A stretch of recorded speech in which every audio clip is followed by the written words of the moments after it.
بسم اللہ الرحمن الرحیم الحمد للہ رب العالمین والصلاة والسلام علی سید المرسلین وعلی آلہ وصحبہ اجمعین ومن تبعہم بإحسان الی یوم الدین.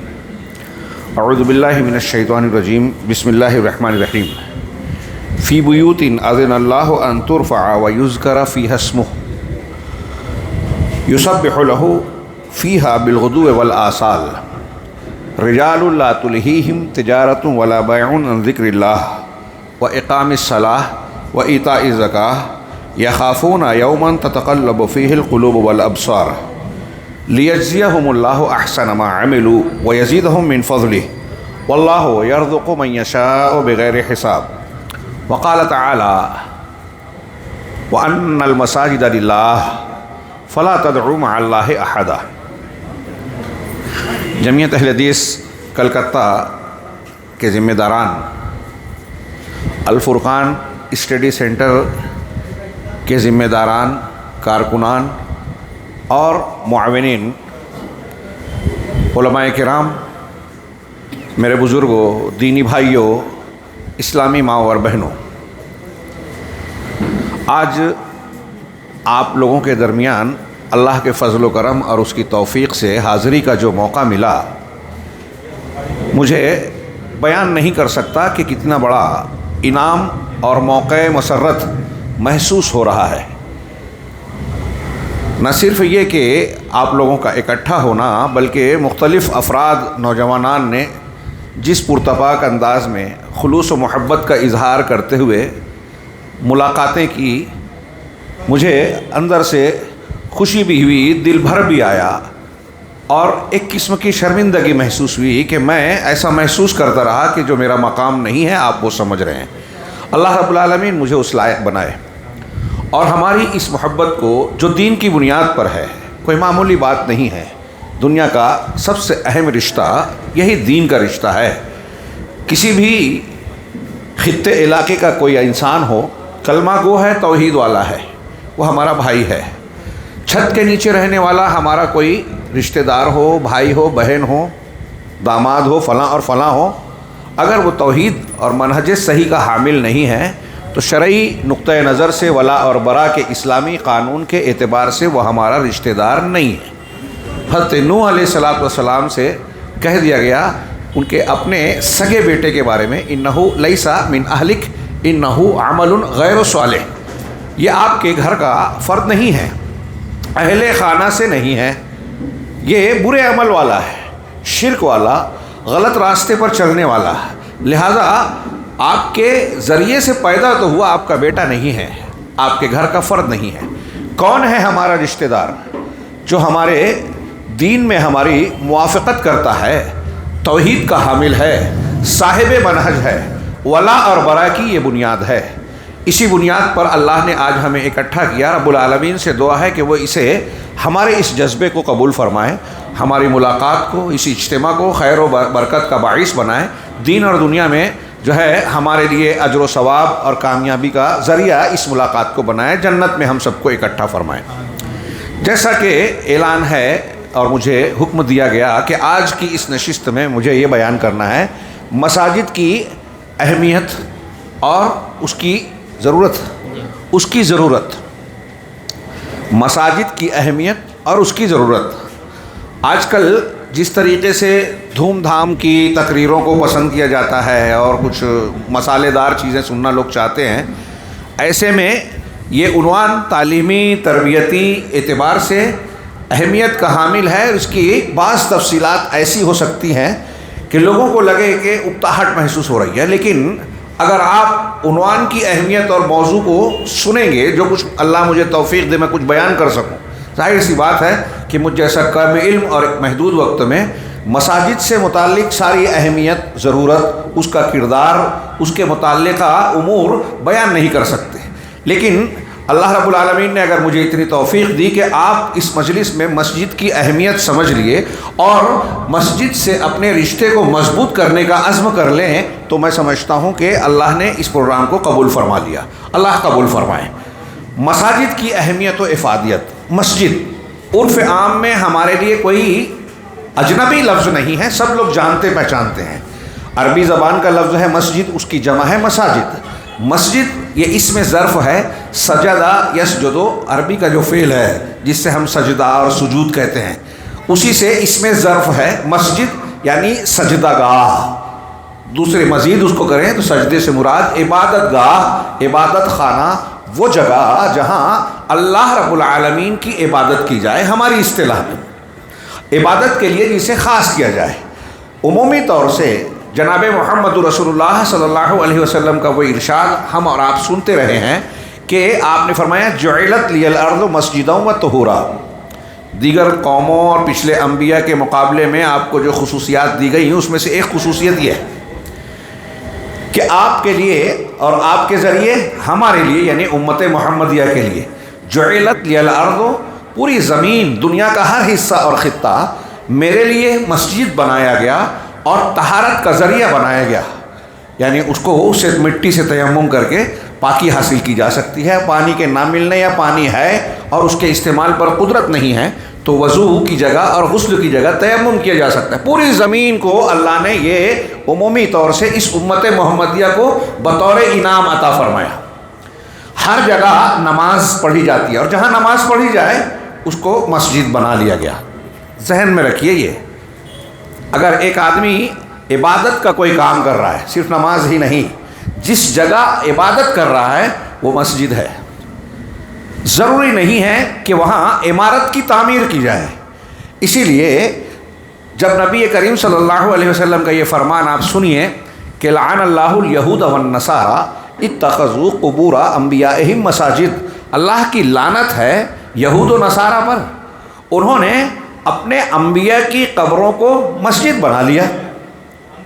انبیاء کی قبروں کو مسجد بنایا، دھیان سے، انبیاء کی پوجا نہیں کی، عبادت نہیں کی، ان کی قبر پر مسجد بنائی، یعنی یہ سمجھا کہ اگر انبیاء کی قبر پر مسجد بنائی جائے گی تو دوسرے مقامات کے مقابلے میں یہ زیادہ فضیلت والی بات ہوگی۔ اللہ رب العالمین نے، رسول اللہ صلی اللہ علیہ وسلم نے اس عمل کو باعث لعنت قرار دیا ہے۔ اب انہوں نے کیسے مسجد بنائی؟ عمارتیں بھی بنائی، عمارت نہ بنائی تو اس جگہ کو عبادت کے لیے خاص کر دیا۔ اس کا مطلب یہ ہوا کہ اگر ایک آدمی کسی قبر پر، کسی مشہد پر، کسی انسان کے خاص مقام پر جا کے وہاں عبادت کر رہا ہے تو اس نے اس قبر کو مسجد بنا لیا۔ دھیان دیجئے، مسجد جیسا کہ ابھی ہم کہیں گے یہ اللہ کا گھر ہے، اس کی فضیلت اہمیت میں ابھی بیان ہوگا۔ اس میں صرف اللہ کی عبادت کی جائے گی۔ قرآن نے خود کہا، ابھی میں نے آیت دوسری پڑھی سورہ جن کی، وَأَنَّ الْمَسَاجِدَ لِلَّهِ فَلَا تَدْعُوا مَعَ اللَّهِ أَحَدًا، کہ یقیناً مسجدیں اللہ کے لیے ہیں، یہ اللہ کے لیے خاص ہیں۔ فَلَا تَدْعُوا، لہذا دعا نہ کرو۔ دعا دو قسم کی ہوتی ہے، ایک دعائے مسئلہ، ایک دعائے عبادت۔ یہ اچھی طرح دماغ میں رکھیے، اس لیے تدعونا اور تدعو کے الفاظ قرآن میں جب آئے ہیں تو آپ اردو کے تراجم میں پڑھیں گے، کہیں دعا کرنا ترجمہ لوگ کرتے ہیں، کہیں عبادت کرنا کرتے ہیں۔ دونوں میں سے کوئی بھی ترجمہ غلط نہیں ہے۔ یہ آواز بار بار ہاں، یہ کیسے صحیح ہے؟ دونوں آیت، دونوں ترجمے وہ اس اعتبار سے کہ دعا دو قسم کی ہوتی ہے۔ دعا ایک یہ ہوتی ہے جس کو دعائے مسئلہ کہتے ہیں، قسم یہ ہے جس میں سوال ہو، مجھے یہ چاہیے، مجھے یہ چاہیے، مجھے یہ نہیں چاہیے، اللہ مجھے یہ دے اور اس چیز سے بچا۔ یہ دونوں چیزیں جو ہے، مسئلہ ہے، سوال ہے، مطالبہ ہے، اس کو دعائے مسئلہ کہتے ہیں۔ اور ایک دعا ہے دعائے عبادت، یعنی اللہ تبارک و تعالیٰ کی عبادت کرتے ہوئے آپ اللہ کو یاد کر رہے ہیں، پکار رہے ہیں، اللہ رب العالمین سے اس میں کوئی سوال یا مطالبہ نہیں کر رہے ہیں۔ نماز پڑھ رہے ہیں، آپ اللہ کو یاد کر رہے ہیں، اللہ تبارک و تعالیٰ کو یاد کر رہے ہیں، ذکر کر رہے ہیں، اس سے آپ خیر چاہتے ہیں، اجر و ثواب چاہتے ہیں، تو یہ عبادت والی دعا ہوئی۔ سبحان اللہ، الحمدللہ، اللہ اکبر، جو بھی کلمات آپ کہہ رہے ہیں اللہ کے ذکر کا، سب عبادت ہے، سب دعائے عبادت ہے۔ تو اس اعتبار سے ساری عبادات دعا کے معنی میں داخل ہو گئی۔ اب اللہ نے کہا کہ مساجد اللہ کے لیے خاص ہیں، لہذا اللہ کے سوا کسی کو نہ پکارو۔ یعنی مساجد اس تعلیم کے لیے، اس کا مرکز اس لیے بنا ہے کہ عبادت کو اللہ کے لیے خاص کیا جائے۔ اس کو سب سے اونچا اور سب سے بلند بنایا اور مانا جائے. اللہ اکبر. اذانوں میں، نمازوں میں امام کہتا ہے اللہ کی تکبیر، تسبیحات، نماز کے بعد کی تسبیح، تحلیل، اور پھر لا الہ الا اللہ اور مختلف اوراد جس میں اللہ کی توحید کا بول بالا ہوتا ہے. ہر اعتبار سے مساجد ہماری توحید کو تازہ کرتی ہے، ہمیں سبق دیتی ہے کہ اگر جھکنا ہے تو اللہ کے سامنے، مانگنا ہے تو اللہ سے، بھروسہ کرنا ہے تو اللہ پر. اللہ تبارک و تعالیٰ کے علاوہ کوئی بھی عبادت کا ادنا سا بھی مستحق نہیں ہے، اس لیے کہ مساجد اللہ کے لیے بنی ہے، اللہ کی اخلاص کے لیے، اس کی اکیلے کی تعظیم کے لیے، اس صرف اکیلے اس کے سامنے عاجزی اور بندگی اختیار کیا جائے. اب جب اللہ نے مسجدوں کو اس لیے بنایا اور کوئی شخص کسی قبر کو مسجد بنا رہا ہے، کسی بزرگ کے آستانے کو، اس کے استعمال کیے ہوئے گھر کو، یا اس کے کسی خاص مقام کو متبرک مان رہا ہے جس کو اللہ اور رسول نے متبرک نہیں بنایا، تو وہ توحید کی جگہ کو شرک کی جگہ بنا رہا ہے. مسجد توحید کی تعلیم دینے کے لیے، قرآن کی جو آیت میں نے پڑھی سورہ جن کی، جو ابھی پڑھ کے تھوڑی سی تشریح کی، اس میں اہل علم نے، بعض مفسرین نے یہ بھی لکھا کہ مسجد اللہ کے لیے تو کسی اور کو نہ پکارو. اس کے معنی میں یہ بھی داخل ہے کہ مسجد میں آپ کسی باطل کی تائید نہ کریں، بدعت کے کام انجام نہ دیں، شریعت کے مخالفت کوئی کام نہ کریں، کسی دوسرے انسان کی بڑائی بیان نہ کریں اللہ کے مقابلے میں. فلاں پیر صاحب تو ایسے تھے، ہاں شیخ فلاں ایسے تھے جو یہ کہتے تھے، اللہ حضرت عیسیٰ تو کہتے تھے کہ اللہ کے حکم سے زندہ ہو جاؤ، مردہ زندہ ہوتا تھا قم بإذن اللہ. لیکن فلاں شیخ تو ایسے تھے جو کہتے تھے کہ میرے حکم سے زندہ ہو جاؤ، قبر والا مردہ نکل جاتا تھا، کھائے ہوئی مرغی ٹھیک ٹھاک ہو کے دوڑنے لگتی تھی. اب یہ کوئی مسجد میں بیان کر رہا ہے تو وہ اس آیت کریمہ کی کھلی مخالفت کر رہا ہے، اور دین کی جوہری تعلیم بنیاد کو ہی مخالفت کر رہا ہے، شرک کر رہا ہے. مسجد جو اللہ کی توحید کا گھر ہے، توحید خانہ ہے، اس کو شرک کا گھر بنا رہا ہے. اور آج مسجد کے اس بنیادی مقصد کو مسلمانوں کا ایک بہت بڑا طبقہ بوجوہ مختلف گمراہیوں کے اسباب کی بنیاد پر اس مقصد کو فراموش کر کے شرک کی، توحید کے گھر کو شرک کا گھر بنا رہا ہے. غیر اللہ کی پرستش کر رہا ہے، دوسروں کو پکار رہا ہے، اللہ کا مقام دوسروں کو دے رہا ہے، دوسروں سے مانگ رہا ہے مسجد میں بیٹھ کر، یا پھر لوگوں کی قبروں آستانوں کو مسجد بنا رہا ہے. یہ سامنے رکھیے. مسجد کے معنی اور مفہوم کے ضمن میں اگر آپ صرف اس کے مقاصد اور مفہوم کو سمجھیں تو یہ مسئلہ کلیئر ہو جانا چاہیے. اب اللہ کے رسول صلی اللہ علیہ وسلم نے فرمایا کہ پوری زمین کو میرے لیے یعنی میری امت کے لیے بھی مسجد اور طہارت کا ذریعہ بنایا گیا ہے. تو پوری مسجد، پوری زمین میں کہیں بھی نماز پڑھی جا سکتی ہے، جائز ہے. اس میں سے کچھ جگہیں مستثنیٰ ہیں، 7، بعض روایتوں میں 8، اور بعض علماء نے دلائل اور استنباطات کے ذریعے سے، علامہ شنقیطی وغیرہ نے 19 مقامات ایسے ذکر کیے ہیں جہاں نماز نہیں پڑھنی چاہیے. جیسے قبر ہے، اس پر نہیں پڑھنا ہے، حمام میں نہیں پڑھنا ہے، کوڑا کرکٹ کی جگہ پر نہیں پڑھنا ہے، اونٹوں کا باڑہ ہے اس میں نہیں پڑھنا ہے، ہاں اسی طرح پیشاب پاخانے کے مقام وہاں نہیں پڑھنا ہے. تو ایسے مزبلہ، وہی کوڑا کرکٹ کی جگہ، ایسے 7-8 مقامات ہیں قبروں پر نماز نہیں پڑھنی ہے. ہاں جہاں اللہ کے رسول صلی اللہ علیہ وسلم نے، شریعت نے منع کیا ہے کہ یہاں اللہ کی عبادت بھی نہیں کی جائے گی. ہاں کیوں؟ وہاں عبادت سے کیوں منع کیا گیا؟ یہ بھی اگر آپ غور کریں تو ایک گندی مقامات والی بات تو آپ سمجھ جائیں گے. کسی قبر پر کیوں نہیں پڑھنا ہے؟ قبر پر مسجد بنانے کو اللہ کے رسول صلی اللہ علیہ وسلم نے لعنتی کام کیوں قرار دیا؟ اس لیے کہ ایسا کرنے سے مسجد کا بنیادی مقصد فوت ہوتا ہے، بلکہ اس کی مخالفت ہوتی ہے. کہ آپ اگر قبر پہ نماز پڑھ رہے ہیں تو دیکھنے والا یہ سمجھے گا کہ آپ اللہ کی نہیں، صاحب قبر کی تعظیم کر رہے ہیں، صاحب قبر کی تعظیم کر رہے ہیں. اسی لیے بعض اہل علم نے نبی کریم صلی اللہ علیہ وسلم 3 مسجدوں کی طرف سفر کرنے کے لیے جو خصوصیت بیان کی گئی اجر و ثواب کی نیت سے، اس میں لوگ اختلاف کرتے ہیں، لیکن میں سمجھتا ہوں معاملہ کافی واضح ہے. اہل علم نے کہا کہ اگر کوئی شخص مدینہ کا سفر رسول اللہ صلی اللہ علیہ وسلم کے روضے یا آپ کی قبر مبارک کی زیارت کے لیے نیت سے کرتا ہے تو کیا یہ ٹھیک ہے؟ تو اکثر اہل علم، اور میں اسی قول کو صحیح مانتا ہوں، کہتے ہیں کہ مدینہ کا سفر اس نیت سے نہیں کرے گا، مدینہ کا سفر کرے گا مسجد نبوی کی نیت سے. لا تشد الرحال الا الی ثلاثۃ مساجد والی حدیث ہے کہ صرف 3 مسجدوں کی طرف سفر ہوگا. وہاں لوگ بولتے ہیں بھائی علم کا سفر ہے, جہاد کا سفر ہے, گھومنے پھرنے والا سفر, یہ جب جائز ہے تو رسول اللہ صلی اللہ علیہ وسلم کی قبر کی زیارت کے لیے سفر کیوں نہیں جائز ہے؟ ہاں وہ ممنوع ہے, اس لیے کہ وہاں عقیدے کے بگڑنے کا امکان ہو سکتا ہے. ان اسفار میں یہ بات نہیں ہے. ہاں مسجد نبوی کے لیے آپ جائیں, جب آپ مدینہ چلے گئے تو پھر آپ کے لیے مستحب ہے, آپ کے لیے بہتر ہے, شریعت کا حکم ہے. الگ الگ حکم بیان کیا جا سکتا ہے کہ اللہ کے نبی صلی اللہ علیہ وسلم کے قبر مبارک کی زیارت آداب شرعیہ کے مطابق کریں. تو اللہ کے نبی صلی اللہ علیہ وسلم نے ایک طرف یہ کہا کہ پوری زمین کو مسجد بنایا, اور مستثنیٰ کیا اس میں قبروں کو بطور خاص میں زور دے رہا ہوں.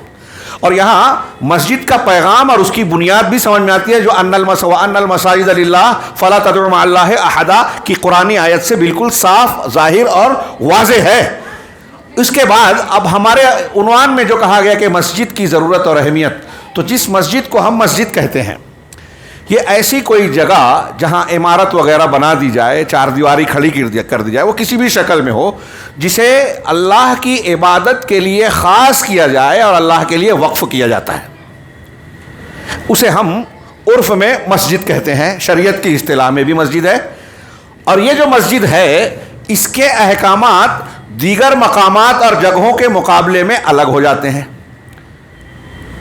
یہ اب دنیا کی دیگر جگہوں کی طرح نہیں ہے. پوری زمین اللہ کی زمین ہے, پوری زمین کو عمومی طور سے مسجد کہا گیا, لیکن جو جگہ اللہ کے لیے وقف کی گئی بندوں کے لیے کہ وہاں وہ عبادت کریں, وہاں عمارت تعمیر کی جا رہی ہے, کوئی بنایا جا رہا ہے کہ وہ مخصوص ڈھنگ کی ایک جگہ بن جائے اور وہاں لوگ اللہ کی عبادت کریں. اب وہ کسی کی ملکیت نہیں ہے بلکہ وہ اللہ کا گھر کہلاتا ہے.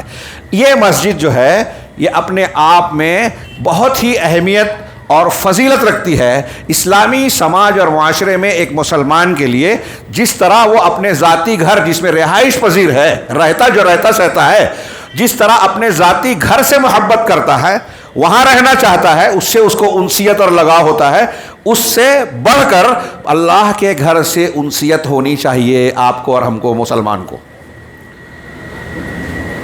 کیسے, کیوں مسجد کو یہ حیثیت حاصل ہے؟ اسلامی سماج اور معاشرے میں مسجد روحانی پاور ہاؤس کی حیثیت رکھتی ہے. ہماری روح کا جنریٹر اور پاور ہاؤس ہے. جس سماج میں مسجد نہ ہو اس سماج میں مسلمان کو رہنے کا اختیار یا حق نہیں ہے. جناب محمد رسول اللہ صلی اللہ علیہ وسلم کو دیکھیے کہ آپ ہجرت کر کے جب تشریف لے گئے, چند دنوں کے لیے مسجد مدینہ پہنچنے سے پہلے مدینہ کے باہر کی بستی میں قباء میں آپ نے چند دن قیام کیا. الگ الگ دن لوگ بتاتے ہیں, ہفتہ بھر اور 13 دن 14 دن جو بھی ہے, سب اس مختصر سے قیام میں آپ نے وہاں مسجد تعمیر کی. پھر مسجد نبوی جب تشریف لے گئے تو تفصیل کے واقعات پڑھیے. میں جو موضوع سے متعلق بات بیان کر رہا ہوں, آپ ابھی دوسروں کے گھر میں قیام ہے. حضرت ابو ایوب رضی اللہ عنہ اپنا گھر نہیں بنایا, اس سے پہلے مسجد نبوی کی بنیاد ڈالی. اور یہی نہیں, اللہ کے نبی صلی اللہ علیہ وسلم نے جب مسجد نبوی کی جگہ خریدی, لوگوں نے کہا ہم اللہ کے راستے میں, کہا نہیں خریدیں گے. وہاں کچھ قبریں تھیں پرانے جاہلیت کے لوگوں کی, ان قبروں کو کھود کر صاف کیا گیا. مطلب جہاں قبر ہو, قبرستان ہو, وہاں مسجد نہیں بنائی جائے گی. اگر بنانے کی ضرورت ہے تو قبروں کو وہاں سے ہٹایا جائے گا, صاف کیا جائے گا. تو ان قبروں کو صاف کیا, آپ نے قیمت ادا کی, وہ زمین خریدی, وہاں مسجد کی تعمیر کی. اور اہم ترین بات یہ ہے کہ نبی کریم صلی اللہ علیہ وسلم بذات خود بنفس نفیس آپ نے مسجد کی تعمیر میں حصہ لیا. صرف کہہ نہیں دیا کہ بنا لو, اینٹیں اٹھا رہے ہیں, لکڑیاں لگا رہے ہیں, کھدائی کر رہے ہیں اور اس میں لوگوں کو ترغیب دے رہے ہیں. لا خیر الا خیر الآخرہ, اللہم لا خیر الا خیر الآخرہ فاغفر الانصار والمہاجرہ. اے اللہ, آخرت کے خیر کے علاوہ کوئی خیر ہے ہی نہیں, لہذا تو انصار اور مہاجرین کی بخشش فرما. یہ اشعار, اس طرح کے اشعار پڑھتے ہوئے آپ خود اس میں حصہ لے رہے ہیں. غور کیجئے, نبی کریم صلی اللہ علیہ وسلم یہ مسجد کی اہمیت کے لیے 2-3 باتیں جو میں نے بیان کی, یہ کافی ہے, لمبی چوڑی تقریر نہ بھی ہو, کہ اللہ کے نبی صلی اللہ علیہ وسلم اپنے گھر سے پہلے اسے بنا رہے ہیں. نبی کریم صلی اللہ علیہ وسلم بذات خود اس میں حصہ لے رہے ہیں. کیوں؟ لوگوں کو اس کی اہمیت معلوم ہو. کیوں؟ تاکہ لوگوں کو ترغیب ملے. کیوں؟ اس لیے کہ مسجد کی تعمیر کا جو اجر عظیم اور انتہائی زبردست و اونچا عمل ہے، اللہ کے رسول صلی اللہ علیہ وسلم بذات خود بھی اس اجر سے محروم نہیں رہنا چاہتے تھے کہ میں اس میں خود حصہ نہ لوں، جبکہ اللہ نے مجھے امت کے لیے اسوہ حسنہ نمونہ بنایا ہے. تو نمونہ اسوہ حسنہ نے ہم کو بتایا کہ مسجد کی تعمیر میں ہمیں خود حصہ لینا چاہیے. اور مسجد کی صاف صفائی تعمیر انبیاء کا کام رہا ہے. آج ہمارے ہاں لوگ سمجھتے ہیں کہ یہ ہلکی چیز ہے، مؤذن اور خادم کو سمجھتے ہیں صفائی وہ کرے. اللہ کے رسول صلی اللہ علیہ وسلم حضرت ابراہیم اور اسماعیل علیہ السلام کو اللہ نے قرآن میں کہا وَعَهِدْنَا إِلَىٰ إِبْرَاهِيمَ وَإِسْمَاعِيلَ أَن طَهِّرَا بَيْتِيَ لِلطَّائِفِينَ وَالْعَاكِفِينَ وَالرُّكَّعِ السُّجُودِ، کہ ہم نے ابراہیم اور اسماعیل سے یہ عہد و پیمان لیا یا یہ ان کو حکم دیا کیا کہ میرے گھر کو، بیتی اللہ کہہ رہا ہے کس کو؟ مسجد حرام کو. مسجد حرام کی تعمیر کرنے والے ابراہیم و اسماعیل. وَإِذْ يَرْفَعُ إِبْرَاهِيمُ الْقَوَاعِدَ مِنَ الْبَيْتِ وَإِسْمَاعِيلُ. تعمیر کر رہے ہیں کون؟ ابراہیم اور ان کے ساتھ ساتھ اسماعیل. وہ تعمیر کر رہے ہیں، کسی دوسرے سے نہیں کہا کہ آپ آئیے بنا دیجئے ہم چارج دے دیں گے، خود تعمیر کیا. اللہ تبارک و تعالیٰ نے کہا بیتی میرا گھر. مسجد کی فضیلت، اس کی اہمیت کے لیے یہ سب سے بڑی بات ہے کہ اللہ تبارک و تعالیٰ اسے میرا گھر کہہ رہا ہے. اب آپ کہیں گے کہ یہ تو مسجد حرام کے لیے کہا، کعبۃ اللہ کے لیے کہا. ہاں صحیح بات ہے، اس کو کچھ خصوصیات بھی حاصل ہے کئی وجوہ سے. کعبہ کی مسجد کو دوسری نماز کے مقابلے میں 1,00,000 گنا زیادہ ثواب، مسجد نبوی کو دوسری نماز کے مقابلے میں 10,000، ہاں 1,500 ایسے الگ الگ روایتیں ہیں. اور اس کے مقابلے میں مسجد اقصیٰ بھی اسی طرح سے ہے. تو اللہ کے نبی صلی اللہ علیہ وسلم نے ان کو، اور پھر مسجد قباء میں ایک نماز 2 رکعت نفل پڑھنا، یہ ایک عمرے کا ثواب ہے. یہ 4 مسجدوں کو، مسجدوں میں خصوصیت حاصل ہے. باقی ساری مسجدیں اللہ کا گھر کہلاتی ہیں. دلیل یہ قرآن کی آیت مسجد حرام کو کہہ رہی ہے. بخاری مسلم کی ایک حدیث آپ نے بارہا سنی ہوگی، مجتمع، اللہ کے نبی صلی اللہ علیہ وسلم فرمایا مجتمع قوم فی بیت من بیوت اللہ یتلون کتاب اللہ ویتدارسونہ الا حفتہم الملائکہ غشیتہم الرحمہ وحفتہم الملائکہ، کہ اللہ کے گھروں میں سے کسی گھر میں کوئی قوم اکٹھا ہوتی ہے، اللہ کے کلام کتاب اللہ کی تلاوت کرتی ہے اور ان کو اس کا آپس میں مدارسہ کرتے ہیں. یہ دیکھیے اللہ کے گھر میں بیٹھ کر مدارسہ کرنا. یہاں ابھی ایک بات یہ بھی آئے گی کہ مسجد اللہ کے ذکر کی جگہ ہے، قرآن کو پڑھنے پڑھانے سمجھنے سمجھانے کی جگہ ہے. دور قرآن یتدارسونہ، ایک دوسرے سے سیکھتے ہیں سکھاتے ہیں. تو کیا ہوتا ہے؟ رحمت ان کو گھیر لیتی ہے، فرشتے ان کو ڈھانپ لیتے ہیں.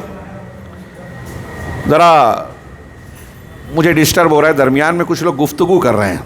گزارش ہے ہاں کہ اگر آپ کو لگ رہا ہے کہ مجھے کچھ غلط کہہ رہا ہوں یا ایسا، تو براہ راست کہہ دیجئے. آپس میں گفتگو نہ کریں، کچھ ڈسٹرب ہوتا ہے. تو اللہ کے رسول صلی اللہ علیہ وسلم نے اس حدیث میں تمام مسجدوں کو، بیت من بیوت مجتمع قوم فی بیت من بیوت اللہ کا، تمام مسجدیں اللہ کا گھر ہیں. مسجد کے شرف، فضیلت، اس کی اہمیت اور اس کے مقام بلند کے لیے صرف یہ بات کافی ہے کہ وہ رب العالمین کا گھر ہے، اللہ کا گھر کہا گیا. اس میں اس اضافت میں اللہ کی طرف اس کی اضافت کی گئی ہے. اس میں تشریف اور اکرام کا معنی ہے، یعنی شرف اور عزت کا معنی بیان کیا گیا ہے. جس چیز کو اللہ کی طرف اضافت کی جاتی ہے، رسول اللہ، اللہ کے رسول، بیت اللہ، اللہ کا گھر، ناقۃ اللہ، اللہ کی اونٹنی، مخلوق ہے لیکن اللہ کی طرف نسبت کی گئی. تو جس میں یہ نسبت ہوتی ہے اس میں ایک معنی اہل علم نے بیان کیا کہ جو مخلوق کی نسبت اللہ کی طرف کی جاتی ہے تو وہ مخلوق اللہ تبارک و تعالیٰ کی نظر میں بہت اونچے مقام اور عزت والی چیز ہوتی ہے مخلوق میں. اور جو چیز اللہ کی صفات کی طرف، صفات جیسے کلام اللہ، علم اللہ، قدرت اللہ، یہ ایک عقیدے کے باب میں پڑھیں گے آپ، اس میں اعیان کی طرف، ہاں اعیان کی اضافت اور کیا دوسرا لفظ استعمال کرتے ہیں کہ عین شخصیات کا، معین شخص کی نسبت، اور اوصاف صفات کی. تو صفات کی نسبت جب کی جاتی ہے تو وہ مخلوق نہیں ہوتی. کلام اللہ ہم کہتے ہیں اللہ کا کلام، اللہ کی صفت ہے. مخلوق کہو گے تو گمراہ ہے، کفر ہو جائے گا، اللہ کے کلام کا انکار. خیر، تو میں عرض کر رہا تھا کہ مسجد کی شرف کے لیے یہ کافی ہے کہ وہ اللہ نے اسے اپنی طرف نسبت دی ہے. یہاں مسجد کی اہمیت و فضیلت بتانے کے لیے احادیث میں جو باتیں بیان کی گئی ہے، میں ایک ایک جملے میں اس کا صرف سرسری ذکر کروں. ایک حدیث پر بھی گفتگو کریں گے تو میرا وقت ختم ہو جائے گا. میں اس تفصیل میں نہ جاتے ہوئے صرف آپ کو کہوں گا غور و فکر کی دعوت کہ یہ نبی کریم صلی اللہ علیہ وسلم کے آپ کے جوامع الکلم سے آپ صادق و مصدوق شخصیت کے صادر ہونے والے الفاظ ہیں. مثال کے طور پہ اللہ کے نبی صلی اللہ علیہ وسلم نے مسجد کے تعلق سے کہا کہ روئے زمین پر سب سے زیادہ پسندیدہ جگہیں مسجد ہیں. احب البلاد الی اللہ المساجد وابغض البلاد الی اللہ اسواقها. پوری روئے زمین سب اللہ کی زمین ہے، لیکن ان میں سب سے زیادہ پسندیدہ جگہ، ایک جگہ کو اگر مسجد کے لیے خاص کر دیا گیا تو وہ اللہ تبارک و تعالیٰ کی نگاہ میں تمام دیگر جگہوں کے مقابلے میں سب سے محبوب بن جاتی ہے، سب سے زیادہ خیر و برکت والی جگہ بن جاتی ہے. اور اس کے بالمقابل سب سے زیادہ بری، سب سے زیادہ ناپسندیدہ جگہ نسبتاً کہا جا رہا ہے کہ دیگر جگہوں کے مقابلے میں ناپسندیدہ جگہ کون سی ہے؟ تو کہا بازار، جو آج ہمیں بہت پسند ہے. کیوں؟ آپ غور کیجئے، بازار کو کیوں برا کہا گیا اور مسجد کو کیوں سب سے اچھا کہا گیا؟ کیوں اللہ نے اپنا گھر کہا؟ ایک بات پر غور کیجئے جو میں نے شروع میں کہا اس کو جوڑ کر، کہ بازار میں جب آدمی لین دین، تجارت، کاروبار کرتا ہے تو دیکھیے اس میں دنیا کے پیچھے بھاگتا ہے، دنیا داری آتی ہے. اس میں لین دین کرنے کی حالت میں کبھی کبھی انسان شریعت کے تقاضوں اور اس کی تعلیمات کی مخالفت بھی کرتا ہے، جھوٹ بولتا ہے، جھوٹی قسمیں کھا جاتا ہے، یہاں تک پہنچ جاتا ہے دھوکہ دیتا ہے لوگوں کو بیچنے میں اور خریدنے میں، اور چوری کرتا ہے، نہ جانے کیا کیا. یہ ساری چیزیں دنیا داری اور آخرت کو فراموش کر دینے والی ہے. آج کل ہمارے ہاں جو تفریح گاہیں، ہوٹل بازی اور یہ سب چلتی ہے، دیکھیں یہ سب چیزیں دنیا داری پیدا کرتی ہے دل میں. آپ لذت اور تفریح کے مقامات پر جائیں تو جو چیزیں دیکھتی ہیں چمک دمک والی، اپنی بیوی بچوں کو، ہماری مائیں بہنیں خاص طور سے جاتی ہیں، ان کے اندر یہ بہت جلدی آتا ہے کہ ارے دیکھیے اس کے شوہر کے پاس تو ایسی گاڑی ہے، اس کی بیوی نے تو اتنے اعلیٰ کپڑے پہنے ہیں، اس کے کان میں گلے میں اتنا اچھا زیور ہے، تو فوراً یہ دل میں خواہش پیدا ہوتی ہے کہ ہمارے شوہر کو بھی ایسا ملتا. یا بعض مرتبہ عورتیں بڑھ جاتی کہتے ہیں کہ ہمارا شوہر ہی ایسا نہیں مل پایا تو کوئی اور شوہر ملتا، یا ایسا ملتا اور ویسا ملتا. یہ ناشکری پیدا ہوتی ہے اللہ کی نعمتوں کے متعلق. تو یہ اس طرح آپ غور کیجئے، جو میں نے صرف اشارہ کیا، غور کرنے کا ایک پہلو دیا کہ بری جگہ بازار ہے اور سب سے بہتر اور پسندیدہ مسجد ہے. کیوں مسجد سب سے اچھی جگہ ہے؟ اللہ نے آپ کو اور ہم کو جس مقصد کے تحت پیدا کیا ہے وہ کیا ہے؟ وما خلقت الجن والانس الا لیعبدون. لیعبدون کی تشریح ہمارے علماء سے آپ بار بار سنتے ہیں اور سننا چاہیے، دہرانا چاہیے. آج میں نے دیکھا بہت بڑے بڑے ڈاکٹر، انجینئر، ان سے پوچھیے آپ، خاص طور سے غیر مسلم، کہ آپ نے اتنا پڑھ لیا، یہ بتائیے دنیا میں پیدا کرنے والے نے ہم کو کیوں پیدا کیا؟ جواب نہیں ملے گا، اور ملے گا تو الٹا سیدھا ملے گا. یہ ہمارا بچہ بھی جانتا ہے، یہ بہت بڑی نعمت ہے، چھوٹی بات نہیں ہے. حضرت علی نے لیعبدون کی تشریح کرتے ہوئے کہا کہ اس کی عبادت یہ ہے اللہ کی، اس لیے پیدا کیا کہ ہم اللہ کے احکامات کو مانیں. جو اس نے کہا ہے کرو ہم کریں، اور جو کہا ہے مت کرو، رک جاؤ، رک جائیں. اس کی خبروں کی تصدیق کریں. حضرت علی نے لیعبدون کی یہ تشریح کی. عبادت کی تشریح ہو جاتی ہے کہ ہم توحید کو مان رہے ہیں، صرف اللہ کی عبادت کر رہے ہیں. اس کا مطلب یہ کہ اللہ کے ہر حکم کو اختیار کر رہے ہیں، اس کے سامنے جھک رہے ہیں. اور یہ اس سبق کو دہرانے، تازہ کرنے اور مضبوط بنانے کا سب سے زبردست مرکز مسجد ہے.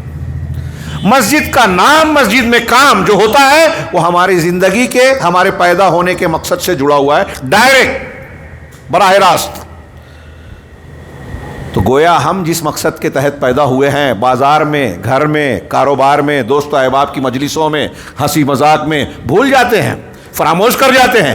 لیکن جب مسجد میں جاتے ہیں تو اللہ کے سامنے جھکتے ہیں، اس کی کبریائی بیان کرتے ہیں، اس کی تسبیح کرتے ہیں، لا الہ الا اللہ، آیت الکرسی اور دوسرے بہت سارے اذکار، وہاں اعتکاف کرتے ہیں، وہاں اللہ کے لیے سجدے رکوع کرتے ہیں، اور خطبہ وغیرہ ہوتا ہے جس میں قرآن اور حدیث کی باتوں کی تلقین ہوتی ہے. سارے زندگی کے مقاصد اور ہم کو اللہ نے جس لیے پیدا کیا ہے اس سے ہم جڑ جاتے ہیں. لہٰذا اس سے زیادہ بہتر کوئی جگہ ہو سکتی ہے ہمارے لیے؟ ہاں، اس سے بہتر کوئی جگہ ہو نہیں سکتی۔ تو پہلی بات کہ یہ سب سے پسندیدہ جگہ ہے۔ دوسرا یہ کہ مسجد کو اللہ کے نبی صلی اللہ علیہ وسلم نے کہا کہ مساجد ریاض الجنہ ہیں۔ ایک صحابی سے کہا کہ جب تم اللہ کے باغات اور کیاریوں کے پاس سے گزرو تو اس میں کچھ چر لیا کرو، کچھ اس میں سے اپنے دامن میں سمیٹ لیا کرو، اس کی خیر و برکات۔ کہا اللہ کی ریاض روضہ کی جمع ہے، کیاری یا باغ کیا ہے؟ تو کہا مسجدیں ہیں۔ مسجد کے پاس سے گزرو تو اس میں کچھ عبادت ریاضت کر لو، نماز پڑھ لو، ذکر و اذکار تلاوت کر لو، یہ تمہارے لیے خیر و برکت کا باعث ہوگا۔ یہ ریاض الجنہ۔ تو اللہ نے اللہ کے باغات کہا۔ اسی طریقے سے مسجد بنانا صدقہ جاریہ ہے۔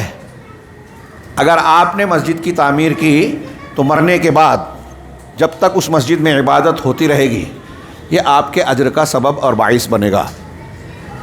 اب یہاں ایک اور بات رک کے بیان کر دوں، شاید میں بعد میں بھول جاؤں، چیز چھوٹ جائے۔ وہ یہ کہ مسجد بنانا بہت ہی عظیم الشان عمل ہے۔ حضرت ابراہیم علیہ السلام نے تعمیر کی، جناب محمد رسول اللہ صلی اللہ علیہ وسلم نے مسجد نبوی مسجد قباء تعمیر کی۔ نبیوں کا کام ہے، اس کی صاف صفائی کام ہے۔ لیکن منافقین نے جب یہی کام کیا تو اللہ نے اسے پسند نہیں کیا۔ جب آپ تبوک کے موقع پر تشریف لے جانے لگے غزوہ تبوک کے لیے، منافقین نے آگے کہا کہ ہم لوگوں نے قباء مسجد کے ایریے میں ایک مسجد بنائی ہے، آپ آ کے اپنی نماز پڑھ کے افتتاح کر دیتے۔ نبی کریم صلی اللہ علیہ وسلم نے کہا کہ میں اس وقت سفر پہ نکل رہا ہوں، واپسی میں یہ کام کر دوں گا۔ واپس جب آپ لوٹے مسجد نبی مدینہ سے کچھ قریب پہنچے تو اللہ نے سورہ توبہ کی آیتیں اتاری، والذین اتخذوا مسجدا ضرارا، جن لوگوں نے مسجد زرار بنائی، اس کو مسجد زرار کہا، زرار جس سے مسلمانوں کو نقصان پہنچایا جائے۔ ہاں، وہ تفریقم کیا ہے، مسجد زرارا و تفریقم بین المسلمین، ایک تعبیر بول رہا ہوں، وہ بین المؤمنین و کفرن و ارصادا لمن حارب اللہ و رسولہ، کہ جنہوں نے مسجد، ان کا مقصد کیا ہے؟ ان کا مقصد ہے مسلمانوں میں تفریق پیدا کرنا۔ یہ مسجد ان کی ہے، یہ ہماری، ہم کو غیر حاضر رہنا ہے تو بول دیں گے اس مسجد میں پڑی تھی۔ اور جو اللہ اور اس کے رسول کا دشمن ہے، ان کا ایک سردار تھا، چھپ چھپا کے رہتا تھا، تو وہ آ کے یہاں ہم سے مل سکے، تو اللہ اور اس کے رسول کے دشمنوں کے لیے کمین گاہ بن جائے، کفر کا رخ اختیار کیا جائے۔ نبی کریم صلی اللہ علیہ وسلم ان کے مقاصد بیان کرنے کے بعد کہا کہ لا تقم فیہ ابدا، اس میں کبھی نماز نہیں پڑھنا، اس میں قیام نہیں کرنا۔ جیسے کہا نا کہ ورکعوا مع الراکعین، رکوع کرو، رکوع کرنی، یہاں قیام کا لفظ استعمال کیا۔ کسی رکن کو اگر بول کے بولا جائے تو پورا عمل مراد ہوتا ہے، تو قیام بھی نماز کا ایک رکن ہے۔ تو کہا آپ اس میں قیام نہ کریں، یعنی کبھی نماز نہ پڑھیں۔ یہاں میں سوال کرتا ہوں آپ حضرات سے، یہ بتائیے کہ نبی کریم صلی اللہ علیہ وسلم اگر جا کے ان کی مسجد میں نماز پڑھتے، ان کی مسجد میں نماز پڑھتے، تو آپ کی نماز میں کوئی کھوٹ، کمی، خامی، خلل رہتا کیا؟ آپ کی نماز میں کوئی کمی ہو سکتی تھی؟ اللہ کے نبی جناب محمد رسول اللہ صلی اللہ علیہ وسلم کی آپ کی نماز میں کوئی خامی تو نہیں تھی؟ بہت اہم بات بیان کر رہا ہوں۔ نبی کریم صلی اللہ علیہ وسلم کی نہ نیت خراب تھی، ہو سکتی تھی، اور نہ ہی آپ کے عمل میں کوئی کھوٹ ہو سکتا تھا، کمی ہو سکتی تھی، لیکن اللہ تعالیٰ نے کہا کہ آپ اس مسجد میں نماز نہیں پڑھنا۔ اس کا مطلب نیت اور ہمارے کہنا چاہیے عمل کے صحیح ہونے کے ساتھ ساتھ جگہ کا صحیح ہونا بھی ضروری ہے۔ آپ کسی شہر کو شریف بول دیں میں، کسی شخصیت کو مقدس مان لیں میں، کسی درخت کو، کسی کپڑے کو، کسی چپل کو کہ یہ فلاں بزرگ کا تھا، ہاں یہ مقدس ہو گیا۔ نہیں، جس کو اللہ اور رسول نے مقدس کیا وہی مقدس ہے۔ ہمیشہ میں اکثر کہتا ہوں نوجوانوں کو حضرت عمر فاروق کا وہ جملہ لکھ کر یاد کر لیجئے، رٹ لیجئے اور اپنے عقیدے کا حصہ بنائیے، آپ کو بہت ساری خرافات سے بچائے گا۔ حضرت عمر نے بخاری میں نا حجر اسود کو چومتے ہوئے کہا تھا، یا حجر انی اعلم انک حجر، اے حجر اسود میں جانتا ہوں کہ تو پتھر ہے، لا تضر ولا تنفع، نہ نقصان پہنچا سکتا ہے نہ نفع۔ مائیں بہنیں بھی سنیں، جادو ٹونا اور اس سب کے راستے پہ نہ جائیں، نفع اور نقصان اللہ کا اختیار، شریعت وہ جو اللہ اور رسول نے دی، بس جو انہوں نے نہیں کام نہیں کریں گے۔ حضرت عمر وہی سکھا رہے ہیں کہ میں جانتا ہوں کہ تو نہ نقصان پہنچا سکتا ہے نہ نفع. ولولا انی رأیت رسول اللہ صلی اللہ علیہ وسلم یقبلک ما قبلتک، اگر میں نے اللہ کے رسول صلی اللہ علیہ وسلم کو تجھے بوسہ دیتے ہوئے نہ دیکھا ہوتا تو کبھی بوسہ نہ دیتا. اتنی پیاری بات کہی ہے، اصول ہے. کتنا بڑا بھی بزرگ ہو، کتنے بڑے بھی بزرگ کا کوئی برتن ہو، اس کا آستانہ ہو، اس کا گھر ہو، اس کا کپڑا ہو، چومیں گے نہیں ہم. وہ چومیں گے جو اللہ رسول نے بتایا کہ اسے بوسہ دینا ہے. حجر اسود کو چومتے ہیں، مقام ابراہیم کو نہیں چومتے، کعبہ کی اور دیواروں اور کونوں کو نہیں چومتے. کچھ لوگ ہمارے ہندوستان پاکستان کے چومتے ہیں. وہاں لوگ کہتے ہیں یا حاجی حاضر بدعہ بدعہ، یہ مانتے ہی نہیں ہے، یہ بدعت ہے، مانتے نہیں ہیں. تو میں عرض کر رہا تھا کہ اللہ کے نبی صلی اللہ علیہ وسلم نے اس مسجد زرار کا جب اللہ نے آیت نازل لمسجد اسس علی التقوی من اول یوم احق ان تقوم فیہ، وہ مسجد جو پہلے دن سے تقوی کی بنیاد پر تعمیر کی گئی ہے، صحیح نیت اور تقوی کی بنیاد پر تعمیر کی گئی ہے، وہ زیادہ حقدار ہے کہ آپ اس میں قیام کریں. اب اس میں لوگ اختلاف کرتے ہیں کہ اس سے مراد مسجد نبوی ہے مسجد قباء.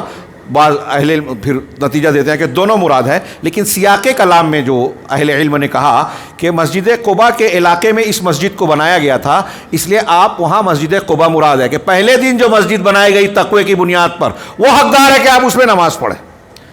جب یہ آیتیں نازل ہوئی تو اللہ کے رسول صلی اللہ علیہ وسلم نے بعض صحابہ کو بھیج کر منافقین کی بنائی ہوئی مسجد کو ڈھا دیا، جلوا دیا. اس سے یہ پتہ چلا کہ اگرچہ تعمیر مسجد بہت اونچا اعلیٰ کام ہے، لیکن اس میں بھی اخلاص، صحیح نیت اور شریعت کے اصولوں کی پاسداری لازمی ہے. اگر یہاں اخلاص نہیں ہے، دکھاوا مقصود ہے، ریا ہے، اخلاص کی بجائے شہرت طلبی ہے، کوئی اور چیز مقصود ہے دنیا کی، تو پھر یہ بھی اللہ رب العالمین کے یہاں آپ کتنا بھی کروڑوں کی مسجد بنا لیں بیکار ہے. تقوی کی بنیاد پر مسجد کی تعمیر ہونی چاہیے. پھر میں نے عرض کیا کہ یہ مسجد صدقہ جاریہ ہے. 3 چیزیں مرنے کے بعد بھی انسان کے نامہ اعمال میں لکھی جاتی ہے: نیک اولاد جو دعا کرتی رہے، صدقہ جاریہ، اور علم ينتفع به. تو اس میں صدقہ جاریہ میں مسجد بھی آتی ہے. ابن ماجہ کی ایک روایت میں 7 چیزوں کا ذکر ہے. ان 7 میں صدقہ جاریہ سے متعلق کئی چیزوں کا، جیسے کنواں ہے، مسجد کی تعمیر ہے، اس کا بھی ذکر کیا گیا ہے. تو آپ نے مسجد تعمیر کی کر دی، آپ کا انتقال ہو گیا، اخلاص کے ساتھ تعمیر کی گئی تھی، اب جب تک عبادت ہوتی رہے گی آپ کو اجر و ثواب ملتا رہے گا. یہ صدقہ جاریہ میں سے ہے. اسی طرح مسجد میں ادا کی گئی نماز تنہا نماز کے مقابلے میں ایک روایت میں ہے کہ 25 گنا زیادہ ثواب ملتا ہے، ایک روایت میں 27 گنا زیادہ. دونوں میں کوئی تعارض نہیں ہے. علماء نے کہا کہ جیسی دوری آپ طے کر کے آئیں گے، ہر قدم پر آپ کی نیکی بڑھتی جاتی ہے. مسجد میں آنے والا ہر نمازی اللہ تعالیٰ کا مہمان ہوتا ہے. یہ طبرانی کی روایت ہے جو صحیح ہے، اہل علم نے صحیح کہا ہے. اسی طرح سے اللہ کے رسول صلی اللہ علیہ وسلم کی وہ مشہور حدیث کہ قیامت کے دن جب کوئی سایہ نہیں ہوگا، لوگ پسینوں میں ڈوبے ہوں گے، پسینے کی لگام ان پر چڑھی ہوگی عمل کے اعتبار سے، اس وقت اگر سایہ ہوگا تو اللہ کے عرش کا سایہ ہوگا. ہاں، اور اس دن عرش کے سائے میں 7 قسم کے لوگوں کو جگہ ملے گی. ان میں سے ایک قسم کا ذکر کیا کہ رجل قلبہ معلق بالمساجد، کہ وہ آدمی جس کا دل مسجدوں سے جڑا اٹکا ہے. آپ مسجد سے محبت کرنے والے بن گئے، آپ مسجد سے اتنا چاہ کرتے ہیں کہ جہاں موقع ملے میں مسجد میں جاؤں، اذان کا وقت ہو رہا ہے تو مجھے مسجد کی طرف لپکنا اور دوڑنا ہے. ان خوش قسمت لوگوں میں ایسا انسان شامل ہوگا جو مسجد سے اتنی محبت کرتا ہے، اس کا دل اٹکا رہتا ہے، بار بار جانا چاہتا ہے، اللہ کے دربار میں حاضر ہونا چاہتا ہے، توحید کو، اللہ کی عبادت کو کر کے اللہ سے جڑنا چاہتا ہے کہ اللہ نے اس مقصد کے تحت پیدا کیا، اور جو بار بار 5 وقت اللہ کی نماز کے دربار میں حاضر ہوتا ہے، مسجد کے پیغام کو سمجھ کر اس کو عزت دیتا ہے، اس کے اندر ایمان ہے، اس کے اندر تقویٰ ہے، اس کی توحید کو مضبوطی ملتی ہے، اسے زندگی کے دوسرے معاملات میں برکت اور قوت ملتی ہے. جملہ میرا دھیان سے سنیے، جو شخص مسجدوں سے جڑا رہتا ہے نا، مسجد کا حق ادا کرنے والا بنتا ہے، اس کا دل اٹکا ہے، تو آخرت میں عرش کے سائے میں، دنیا میں یہ اس کے ایمان کی گواہی دینے والا عمل ہے. انما یعمر، ابھی تلاوت کی گئی، ہمارے ناظم صاحب نے پڑھا، انما یعمر مساجد اللہ من آمن باللہ والیوم الآخر واقام الصلاۃ وآتى الزکاۃ ولم یخش الا اللہ فعسى اولئک ان یکونوا من المہتدین. کہ اللہ کے مساجد کی تعمیر تو وہ کرتے ہیں. ابھی میں تھوڑا بیان کروں گا. تعمیر میں 2 معنی ہے. ایک عمارت کی تعمیر کرنا نقش و نگار کے بغیر، سادگی سے، اچھے ڈھنگ سے. ہاں، عمارت کی تعمیر ایک ہے اس کو آباد کرنا نماز سے، تسبیح تحلیل سے، تلاوت سے، تعلیم سے، تعلیم و تربیت کے کاموں سے، خطبہ جمعہ سے، اور دوسری نیک کاموں سے جو مسجد میں مشروع ہیں۔ تو اللہ نے کہا کہ مسجد تعمیر کرنے والے کون ہیں؟ جو اللہ پر ایمان رکھتے ہیں، من آمن باللہ، اور آخرت کے دن پر والیوم الآخر، وَأَقَامَ الصَّلَاةَ، نماز قائم کرتا ہے، زکوٰۃ دیتا ہے، اور اللہ کے سوا کسی سے ڈرتا نہیں۔ تو یہی لوگ ہدایت والوں میں سے ہو سکتے ہیں۔ مطلب جو مسجد سے جڑا ہوا نہیں ہے اس کے اندر ہدایت یاب ہونے والی ایک اہم صفت کی کمی ہے۔ مسجد کو آباد کرنے والے اگر ہم اور آپ نہیں ہیں تو ہم محروم ہیں توفیق سے۔ اس آیت کی روشنی میں اس سے یہ بھی پتہ چلا مسجد کی اہمیت، فضیلت، کہ اگر کوئی شخص مسجد کے حق کو، عزت کو سمجھتا ہے، اس سے محبت کرتا ہے، آباد کرتا ہے، تو یہ اس کے ایمان کی علامت ہے، اللہ تبارک و تعالیٰ سے دوسروں کے مقابلے میں زیادہ قریب ہونے کی علامت ہے مسجد کی اہمیت و فضیلت۔ ہاں، اجر و ثواب میں اضافہ 25 اور 27 گنا۔ گھر میں نماز پڑھنا، حضرت عبداللہ ابن مسعود نے اس کو کہا کہ گھر میں نماز پڑھنے کو عادت بنائے، گمراہی ہے مسجدوں کو چھوڑ کر۔ اور اللہ کے نبی صلی اللہ علیہ وسلم نے وہ بیان کیا کہ جو مسجدوں میں جماعت میں شریک نہیں ہوتے، بچوں اور عورتوں کا خیال نہیں ہوتا، تو میں کسی کو امام بنا دیتا اور ایسے لوگوں کے گھروں کو جلا دیتا جو نماز میں حاضر نہیں ہوتے۔ ہم اس کو ہلکی چیز سمجھتے ہیں۔ ہمارے ہاں میاں بیوی کے جھگڑے، طلاق، خلا دنیاوی امور پہ ہو جاتے ہیں، اس معاملے پہ نہیں ہوتا کہ میرا شوہر نماز نہیں پڑھتا۔ اس پہ ہونا چاہیے میرے خیال سے، اگر بے نمازی ہے نہیں رہنا چاہیے اس عورت کو اپنے شوہر کے ساتھ، شوہر کو ایسی بیوی نہیں رکھنا چاہیے۔ ہاں، تو میں عرض کر رہا تھا اللہ کے رسول صلی اللہ علیہ وسلم کہہ رہے ہیں کہ ان کا خیال نہیں ہوتا تو میں گھر جلا دیتا، چھوٹی بات ہے؟ اور 25 اور 27 گنا زیادہ اجر و ثواب۔ مجھے پتا ہے میں ایک چیز بیچ رہا ہوں بازار میں، مجھے پتا ہے یہاں میں 10 روپے کی بیچوں گا اور 2 کلومیٹر دور جاؤں گا تو وہی چیز 15 روپے کی بیچ سکوں گا، تو میں کیا کرتا ہوں دنیا کے معاملات میں؟ اب آپ کہیں اور نماز پڑھ رہے ہیں، اس کے مقابلے میں مسجد میں جماعت میں شریک ہو رہے ہیں، تو 25 گنا اور 27 گنا اجر و ثواب بڑھ رہا ہے۔ کیوں نہیں اس اجر و ثواب کو، اس منافع کو حاصل کرنے کے لیے بے چین رہتے؟ تو یہ مسجد کی فضیلت ہے۔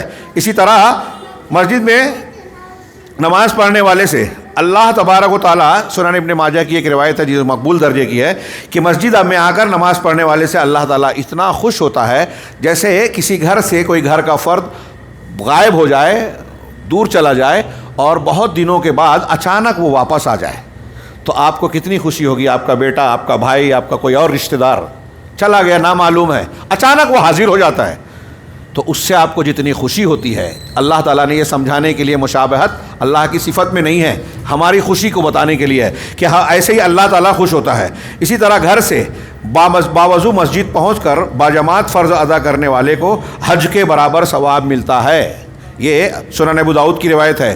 جمعہ کے روز غسل جنابت کر کے، جمعہ کے روز ایک آدمی غسل جنابت کرے، ہاں، اور خطبہ شروع ہونے سے پہلے، امام کا خطبہ شروع ہونے سے پہلے مسجد میں آ جائے اور امام کے قریب بیٹھے، پھر جو ہے انتہائی خاموشی اور وقار کے ساتھ خطبہ جمعہ سنے، جمعہ کی نماز ادا کرے۔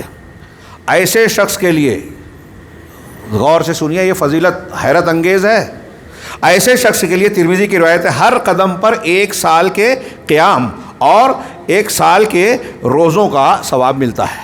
ہر قدم پر 1 سال آپ نے روزہ رکھا، 1 سال آپ نے نماز پڑھی، قیام کیا۔ 1 سال روزہ کوئی رکھے گا؟ قیام کر پائے گا؟ مسلسل نماز پڑھ پائیں گے سال بھر؟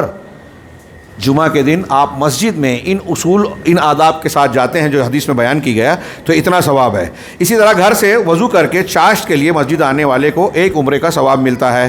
ہاں، زیادہ فاصلہ، جو جتنی دور سے نماز کے لیے آئے گا اس کو اتنا اجر ثواب ملے گا۔ صحابی کا ایک واقعہ ہے، آپ نے پڑھا ہوگا، اپنا زیادہ وقت مسجد میں گزارنے والے کے لیے دنیا میں خوش و خرم رہنے اور آخرت میں پل صراط پر ثابت قدم رہنے کی ضمانت اللہ کے رسول صلی اللہ علیہ وسلم نے دی ہے حدیث مبارک میں۔ اسی طریقے سے بارش اور تاریکیوں میں بشر المشائین فی الظلم بالنور التام یوم القیامہ، اللہ کے بشر المشائین الی المساجد، ہاں کہ رات کی تاریکی اور بارش کی حالت میں جب لوگ مسجد میں نہیں جاتے، دبک جاتے ہیں گھروں میں، ایسے میں مسجد کے میں جا کر نماز ادا کرنے والوں کو اللہ کے رسول صلی اللہ علیہ وسلم نے قیامت کے دن کامل نور کا، نور تام کی بشارت دی ہے۔ یہ روایت متعدد طرق سے ہے، بعض طرق کو علماء نے صحیح، بعض کو صحیح لغیری اور بعض کو ضعیف کہا ہے، لیکن ثابت ہے یہ روایت۔ اسی طرح فرض نماز کے بعد جب تک نمازی اپنے مصلی پر بیٹھا رہتا ہے، مسجد میں بیٹھا رہتا ہے، تب تک فرشتے اس کے لیے دعا کرتے ہیں، اللہم اغفر لہ ورحمہ، اے اللہ اس کو بخش دے اور اس پر رحمت فرما۔ آپ مسجد میں جائیے، نماز میں شریک ہوئیے اور فرشتوں کی دعا پانے کے لیے بیٹھے رہیے۔ باوضو جب تک آپ بیٹھے ہیں اللہ کا ذکر کرتے رہتے ہیں، فرشتوں کی دعا ملتی رہے گی۔ ہاں اسی طرح مساجد، زمین پر مساجد آسمان والوں یعنی فرشتوں کو اسی طرح روشن اور چمکدار نظر آتی ہے جس طرح زمین والوں کو آسمان کے ستارے روشن اور چمکدار نظر آتے ہیں۔ یہ مسجد کی فضیلت کے لیے چند روایتوں کی طرف میں نے تذکرہ، اشارہ کیا۔ ہاں اب اس کے بالمقابل جو قرآن کی آیت پڑھی تھی میں نے، اس کو بھی دیکھیے۔ اللہ رب العالمین فرما رہا ہے فی بیوت اذن اللہ ان ترفع ویذکر فیہا اسمہ۔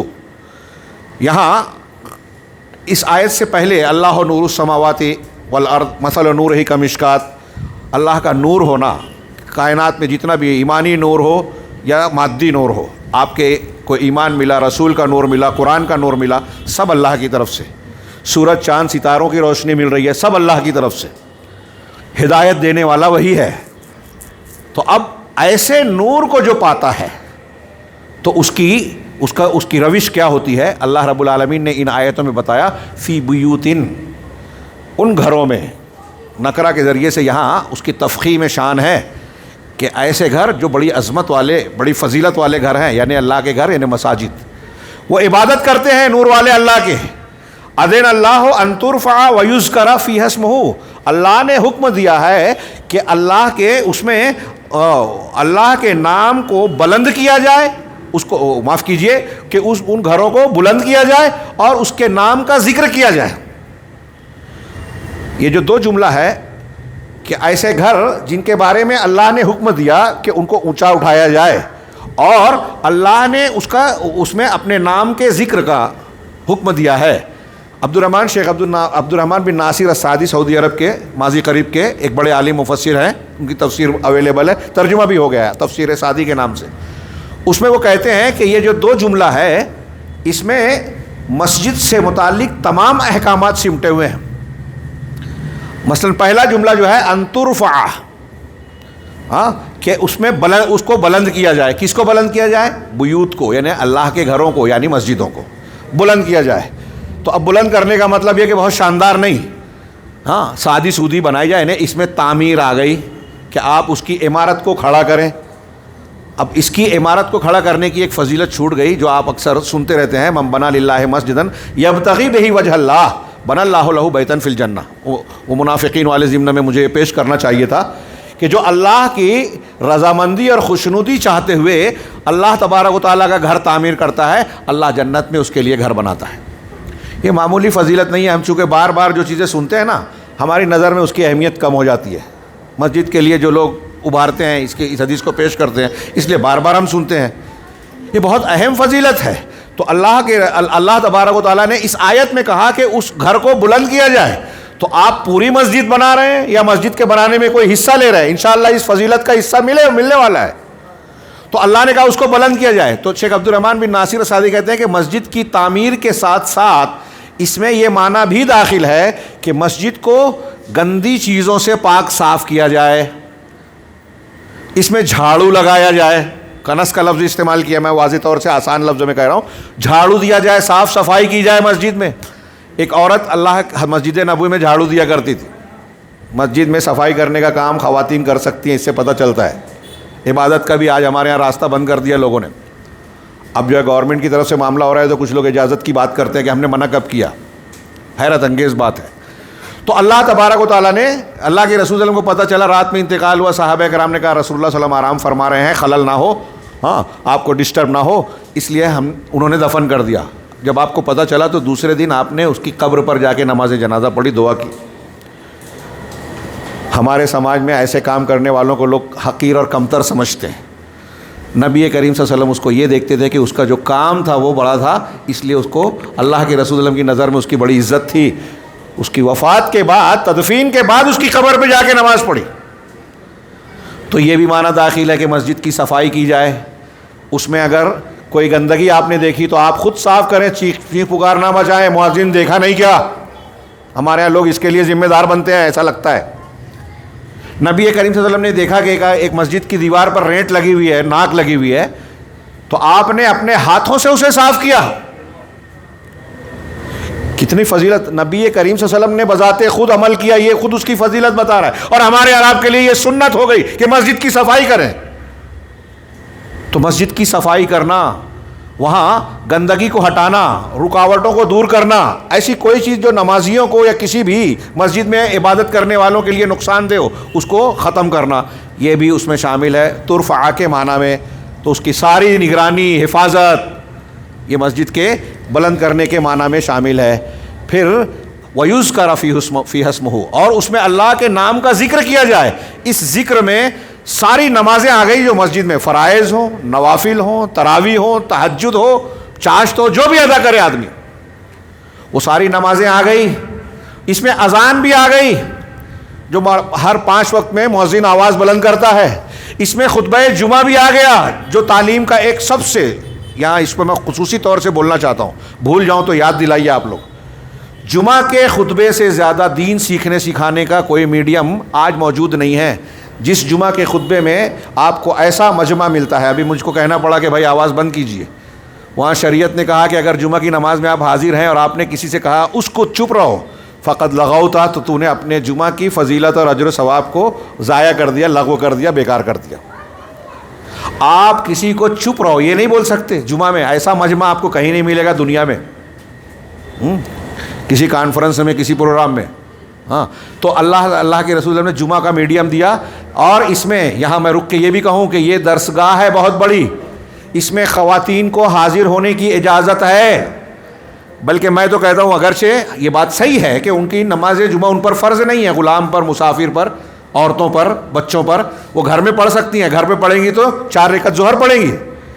لیکن میں یہ آج کے زمانے کے اعتبار سے کہہ رہا ہوں کہ یہ خواتین، ہماری مائیں بہنیں سن رہی ہیں اور ان کے گھر کے جو ذمہ داران سن رہے ہیں کہ خواتین کو زور دے کر مسجدوں میں خطبہ جمعہ سنانے بھیجیے، درس قرآن، درس حدیث کی مجلسوں میں بھیجیے، ان کو دین سیکھنے سکھانے کا موقع اور انتظام کیجیے، موقع فراہم کیجیے، آپ کا فرض ہے۔ مسجد جائیں نہ جائیں یہ ایک دوسری بحث ہے، لیکن دین سکھانا آپ کا فرض ہے، اور دین سکھانے کا ایک میڈیم ہے جمعہ کا خطبہ۔ صحیح مسلم پڑھیے، بعض صحابیات کہتی ہیں کہ ہم لوگ جمعہ پڑھنے جاتے تھے تو رسول اللہ صلی اللہ علیہ وسلم ممبر پر جو سورہ قاف کی تلاوت فرماتے تھے، آپ سے ممبر پر سن کے مجھے پوری سورہ قاف یاد ہو گئی۔ اور کچھ عورتیں، خواتین کچھ مسائل بیان کرتی ہیں۔ 5 وقت کی نماز میں خواتین صحابہ کے زمانے میں، اللہ کے رسول صلی اللہ علیہ وسلم کے زمانے میں، صحابہ کے زمانے میں، ہاں تابعین، حضرت عمر کے زمانے میں بھی ہے۔ پتہ نہیں کہاں سے لوگ لائے کہ حضرت عمر نے منع کر دیا تھا۔ میں نے کئی اپنے حنفی دوستوں سے کہا کہ ایک دلیل لا کے بتائیے کہ حضرت عمر نے منع کیا تھا۔ میں آپ کو دلیل دوں گا کہ حضرت عمر نے منع نہیں کیا۔ بخاری موطا امام مالک میں روایت ہے، عاتقہ جو حضرت عمر فاروق رضی اللہ تعالیٰ عنہ کی زوجہ تھی، بیوی تھی، اور شہید ہو گئے، پھر دوسرے شادی کی پھر شہید ہو گئے۔ ہماری مائیں بہنیں سنے، وہ کہتی تھی حضرت عاتقہ اپنے عورتوں میں فخر کرتی تھی کہ میں 4 شہیدوں کی بیوہ ہوں، بیوی ہوں، 4 شہیدوں کی۔ تو وہی حضرت عاتقہ ایک دن مسجد سے لوٹیں تو حضرت عمر کے بیٹوں میں سے ایک بیٹا، غالباً حضرت ابن عمر ہے، انہوں نے کہا کہ آپ کہاں سے آ رہی ہیں؟ کہا مسجد سے۔ کہا آپ کو پتہ نہیں ہے کہ عمر فاروق ناپسند کرتے ہیں کہ آپ مسجد جاؤ؟ تو کہا اگر ناپسند کرتے تو منع کیوں نہیں کرتے؟ کہا وہ منع نہیں کر سکتے۔ کہا کیوں نہیں منع کر سکتے؟ کہا اس لیے کہ اللہ کے رسول صلی اللہ علیہ وسلم نے فرمایا ہے کہ اللہ کی بندیوں کو اللہ کے گھروں سے یا مسجدوں سے، دونوں ہے روایت میں، امام بخاری نے 7-8 سند سے نقل کی حدیث، اور دوسری حدیث کی کتابوں میں بھی ہے، اللہ کی بندیوں کو روکو نہیں۔ گھر میں نماز پڑھنا افضل ہے عورت کا، صحیح بات ہے، لیکن اگر کوئی عورت بولے کہ میں مسجد جانا چاہتی ہوں تو شوہر کو یہ پاور شریعت نے دیا ہی نہیں ہے کہ روک دے ہوئے۔ سنا آپ نے؟ دہرائیں گے؟ شوہر کو یہ اختیار نہیں ہے۔ عمر فاروق کو جرأت نہیں تھی کہ روک دے میں۔ حضرت عائشہ کا قول پیش کرتے ہیں کہ اگر آج اللہ کے رسول زندہ ہوتے تو جیسے بنی اسرائیل کی عورتوں کو مسجد جانے سے روکا تھا، روک دیتے، بخاری میں ہے، صحیح بات ہے کہ یہ روایت ہے، لیکن حضرت عائشہ نے روکا کیا؟ حضرت عائشہ خود مسجد جانے سے روکی کیا؟ بنی اسرائیل کی عورتوں کو روکا گیا تھا، یہ کوئی بالکل ثابت شدہ چیز ہے کیا؟ مان لے تو حضرت عائشہ کہہ رہے ہیں رسول ہوتے تو منع کرتے، میں نہیں ہے، کوئی اور منع نہیں کر سکتا، اور آپ منع کر رہے ہیں۔ جس چیز سے حضرت عمر، حضرت عائشہ رضی اللہ عنہما ڈرتے تھے، اپنا اختیار نہیں سمجھتے تھے، کہاں سے آپ کو پاور اختیار مل گیا کہ عورتوں سے مسجد جانے کا حق چھین لیا جو اللہ کا رسول نے دیا تھا اور دین سیکھنے کا ایک موقع فراہم کیا تھا؟ دین نہ سیکھ کر وہ عقیدے سے، دین سے، مسجد سے جب دور ہوئی تو دیکھیے کہ بدعقیدگی اور جہالت و گمراہی ان کے یہاں زیادہ ہے۔ پتہ یہ چلا، آپ نوٹ کیجئے میں جو جملہ کہہ رہا ہوں، کہ عورتوں اور مردوں میں بھی آپ موازنہ کیجئے کہ جس کا تعلق مسجد سے جتنا زیادہ ہے وہ اتنا دیندار ہے، جتنا مسجد سے دور ہے، علماء سے دور ہے، وہ اتنا بے دین ہے۔ دین کی معلومات کم ہوگی، اسے دین پر عمل کا جذبہ کم ہوگا، اسے گانا بجانا اچھا لگے گا، قرآن سننا پسند نہیں آئے گا۔ جو مسجد آئے گا قرآن میں تلاوت امام صاحب کی سنے گا، اس کو اچھا لگے گا، بار بار سنے گا، قرآن یاد ہوگا، حفظ ہوگا، قرآن پڑھنے کا طریقہ آئے گا، نماز کا طریقہ آئے گا، ان کے دروس، ان کی ہدایات سن کر اس کو دین کی معلومات ہوگی، وہ دوسرے کے مقابلے میں زیادہ دین جانے گا۔ خیر، میں بھی مساجد کے فوائد اور کردار کا تھوڑا سا تذکرہ کروں گا، شاید وقت زیادہ ہو رہا ہے۔ تو اللہ کے نبی صلی اللہ علیہ وسلم کا میں یہ ذکر کہا تھا کہ اللہ کے نبی صلی اللہ علیہ وسلم نے مسجدوں کو عورتوں کے لیے کھولا، اور جمعہ کے خطبات میں وہ شرکت کرتی تھی خواتین اسلام، لہٰذا وہ مسجد کے آباد کرنے کے معنی میں یہ ساری چیزیں وَيُذْكَرَ فِيهَا اسْمُهُ۔ عبد الرحمن شیخ عبد الرحمن بن ناصر سعدی کہتے ہیں کہ اس میں نمازیں پڑھنا، اذان دینا، خطبہ پڑھنا، قرآن کی تلاوت کرنا، ذکر و اذکار کرنا، نماز کے بعد کی دعائیں پڑھنا بھی آگے آ رہا ہے، یسبحون لہ فیہا بالغدو والآصال، کہ اس میں جو لوگ ہیں وہ صبح اور شام کے وقتوں میں اللہ کی تسبیح بیان کرتے ہیں۔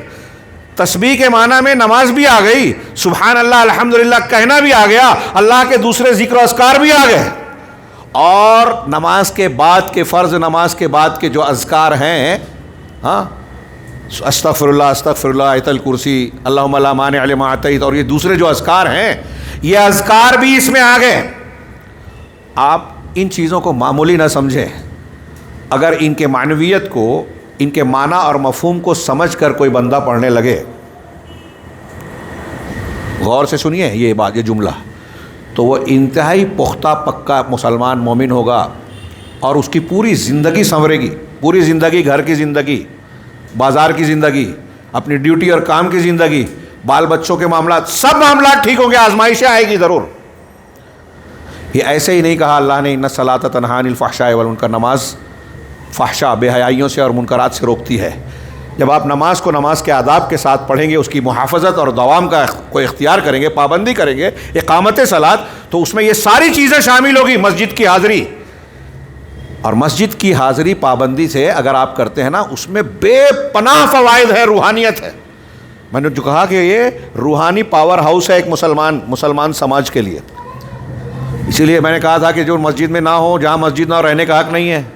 بعض روایتوں میں ہے کہ اگر صحابہ کرام کا گروہ کسی بستی پر حملہ کے لیے جاتا تھا جن سے حالت جنگ والی کیفیت ہوتی تھی، تو وہاں رک کے فجر کے وقت انتظار کرتے تھے، فجر کی اذان کی آواز آئی تو سمجھتے تھے مسلمان نے حملہ نہیں کرنا۔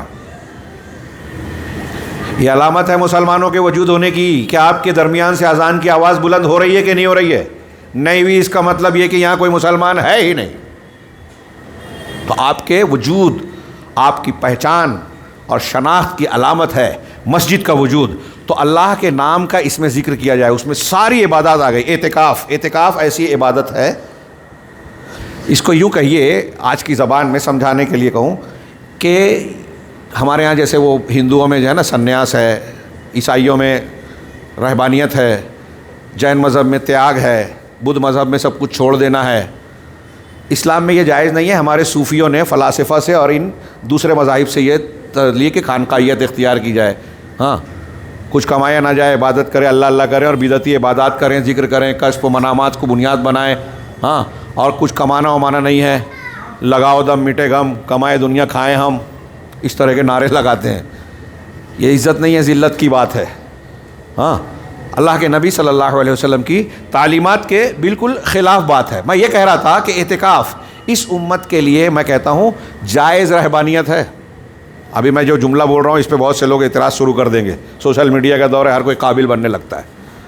ہاں، میں رہبانیت سمجھانے کے لیے بول رہا ہوں، رہبانیت نہیں ہے یہ، کیونکہ اعتکاف کی حالت میں آدمی دنیا داری، گھر بار، بیوی سے دور ہو جاتا ہے، بیوی سے تعلق قائم نہیں کر سکتا، کئی چیزیں جو اب اس کے لیے عام حالات میں حلال ہیں اب وہ روک لیتا ہے اپنے آپ کو، جیسے روزے کی حالت میں، جیسے احرام کی حالت میں۔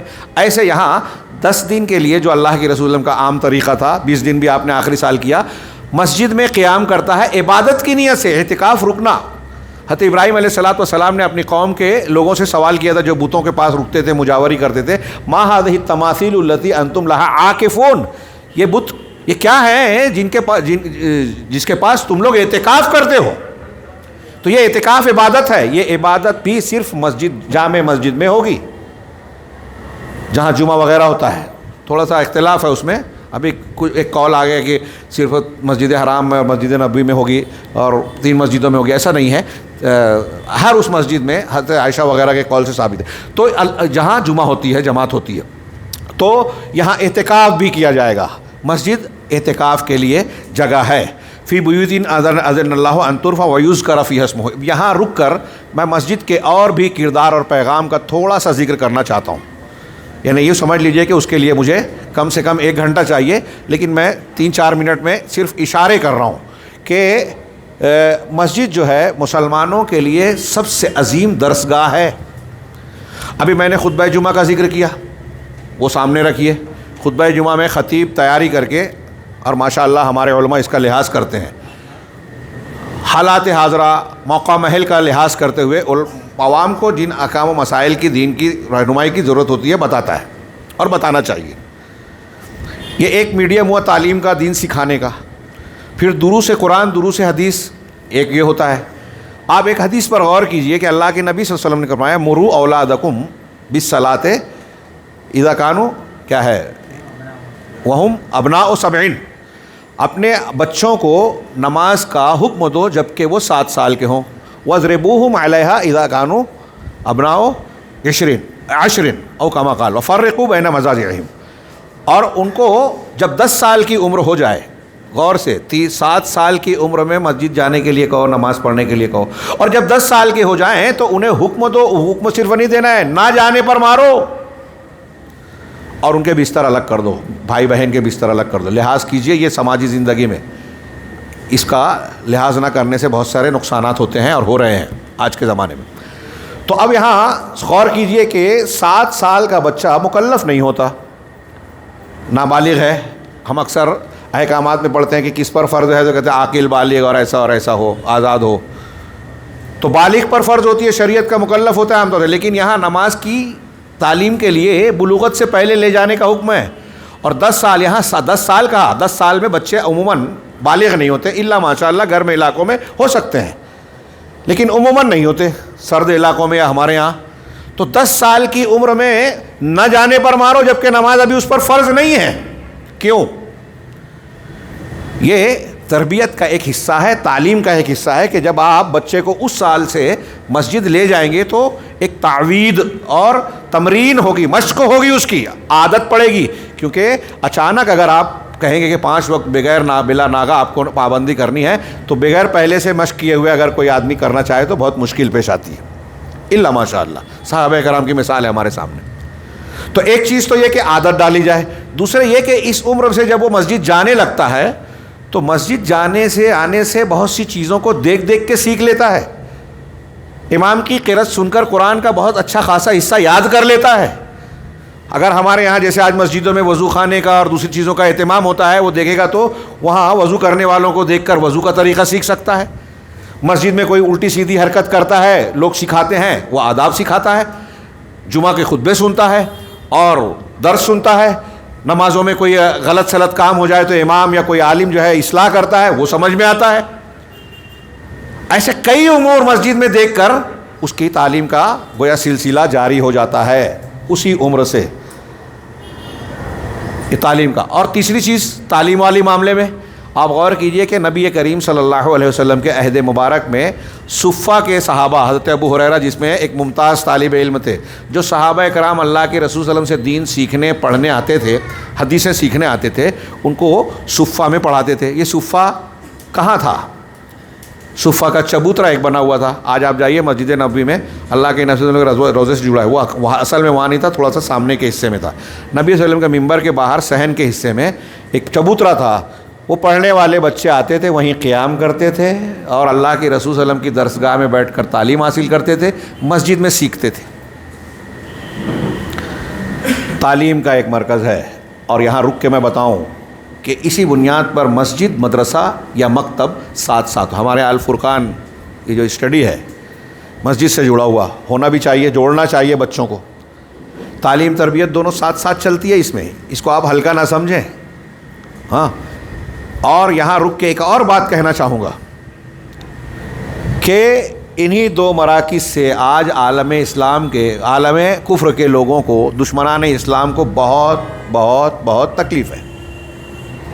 ہندوستان میں دیکھیے مدارس پر سوال اٹھتے رہتے ہیں، کہیں بلڈوزر چل رہے ہیں، کہیں لائسنس کی رجسٹریشن کی بات کر کے بند کرنے کی بات کی جاتی ہے، پہلے مدرسہ بورڈ بنا کے ایڈ دیتے ہیں، بعد میں اس کو روکنے کی بات کرتے ہیں۔ یو پی میں اور شمالی ریاستوں میں کئی جگہ، وہ آپ کیا مجھے نہیں پتہ کیا حال ہے۔ عالمی سطح پہ امریکہ، یورپ مدارس پہ اور مساجد پہ سب سے زیادہ نظر ہے۔ امریکہ کو کیا انٹریسٹ ہے، کیا مسلمانوں سے ہمدردی ہے کہ پاکستان میں مدرسوں کے نصاب تعلیم کی اصلاح کی بات کرتا ہے اور کہتا ہے کہ تیونس کے کالجز میں جو ہمارے نگرانی میں جو نصاب مقرر کیا گیا ہے مسلمانوں نے، وہی اختیار کیا جائے، اور وہاں کے نصاب تعلیم کو آپ دیکھیں گے تو آپ کہنے پہ مجبور ہوں گے کہ کسی مسلمان ادارے کا وہ نصاب تعلیم ہو ہی نہیں سکتا، کفر اور الحاد پر مبنی ہے۔ بہرا لوگوں کو وہاں ذمہ دار بنا کے ایسی چیزوں کو نصاب میں داخل کیا ہے جو ایک مسلمان بچے کو غیر مسلم بنا دے۔ میں کوئی مبالغہ نہیں کر رہا ہوں، ایڈ دے رہے ہیں وہ لوگ کہ ہم جو کہہ رہے ہیں ویسے آپ نصاب تعلیم کو شامل کیجئے۔ آج مدارس کا بہت برا حال ہے۔ یہ مساجد اور مدارس ہمارے دینی تشخص کے آخری قلعے ہیں، اور دشمنان دین کی اس پر بھی نکاح ہے۔ اور آپ ایک نوٹ کیجئے بات، فلسطین ہو، ہندوستان کے فسادات ہوں، ہندوستان میں فرقہ پرست طاقتیں ہوں، یا دوسرے ملکوں میں جو لوگ ہوں، امریکہ، یورپ میں جہاں مسلمان ملکوں پر بستیوں پر حملے کرتے ہیں، وہ انہی دو تین چیزوں پر سب سے زیادہ نشانہ سادھتے ہیں۔ مسجدوں کو منہدم کرنے کا سلسلہ بہت بڑھ چکا ہے۔ نبی کریم صلی اللہ علیہ وسلم کی شخصیت پر اعتراض، مسجدوں کا اور مدرسوں کا کو نشانہ بنایا جاتا ہے۔ مسجد، مدرسہ، اور اگر مسلمانوں کی کوئی خاص تعلیم گاہ اور لائبریری ہے اس کو نشانہ بنایا جاتا ہے۔ عراق کے حملے کے بعد ایک بہت بڑی تعداد میں مسلمانوں میں جو اعلیٰ اسکالرز تھے، سائنٹسٹ، پڑھے لکھے علماء، بڑے بڑے لوگ غائب کر دیے گئے۔ بہت سے لوگ عراق سے بھاگ کر جان بچانے پر مجبور ہوئے۔ امریکہ، یورپی طاقتیں، اسرائیل اور ان کے ساتھ روافظ جو ایران کا نام ہے، کسی کو بہت لوگوں کو اعتراض ہوگا، جو سنیں گے وہ لوگ اعتراض ہوگا، لیکن یہ حقیقت ہے، زمینی حقیقت ہے، کوئی مانے کہ نہ مانے۔ شامل ہو کے سنی مسلمان، ایران میں روز قتل ہوتے ہیں مسلم سنی علماء، روز۔ احواز ایک ایسا علاقہ ہے جہاں سنی عرب رہتے ہیں، کروڑ سے زیادہ تعداد ہے مسلمانوں کی، یہ تو کئی سال پہلے کی بات بتا رہا ہوں۔ پورے علاقے میں اتنی سختی کی ہے روافظ نے ایران کے، وہاں کے مسلمانوں کو ابو بکر، عمر، عائشہ، حفصہ اپنے بیٹے بیٹیوں کا نام رکھنے کی اجازت نہیں ہے۔ کوئی مخالفت کرتا ہے غائب ہو جاتا ہے، یہ خبر نہیں آتی۔ ہاں، سعودی عرب میں محمد بن سلمان اگر کسی غلط جگہ میں جھانک کر دیکھ لے تو اسلام خطرے میں آ جاتا ہے، سوشل میڈیا پر بھی اور میڈیا پر بھی۔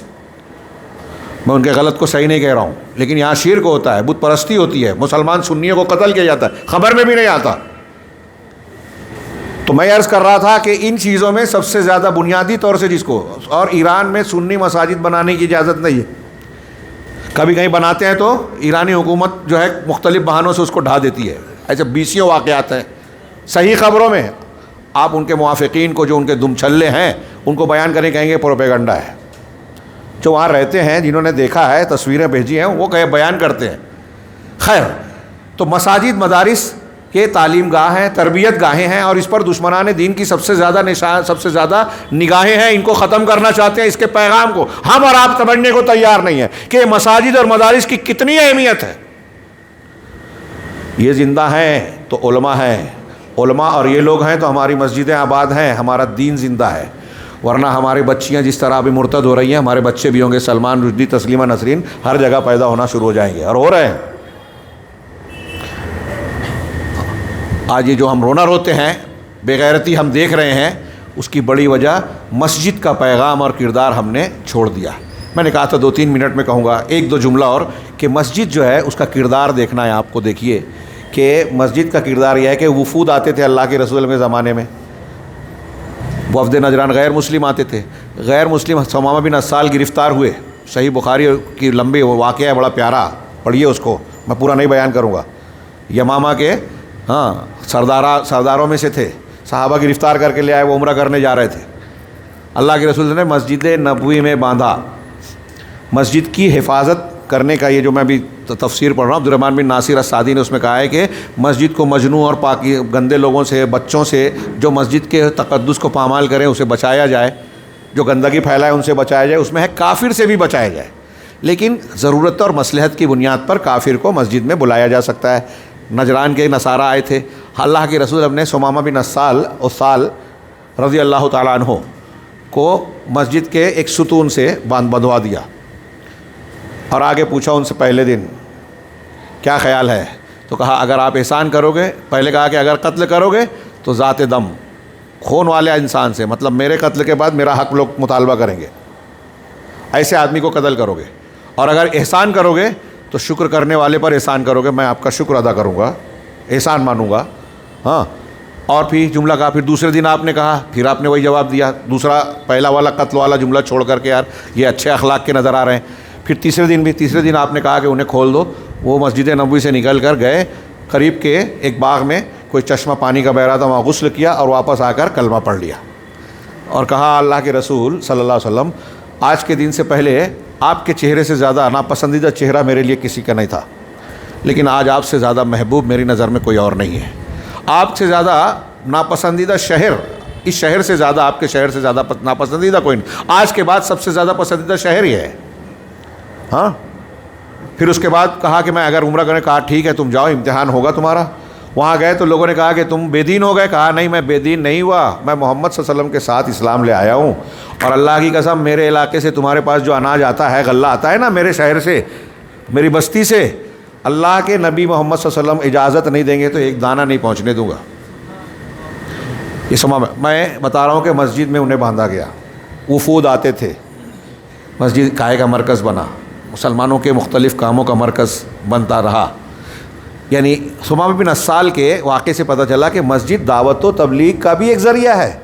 3 دن باندھ کے رکھا، کھولنے پر اسلام لے آیا، کیوں ایسے ہی ہو گیا؟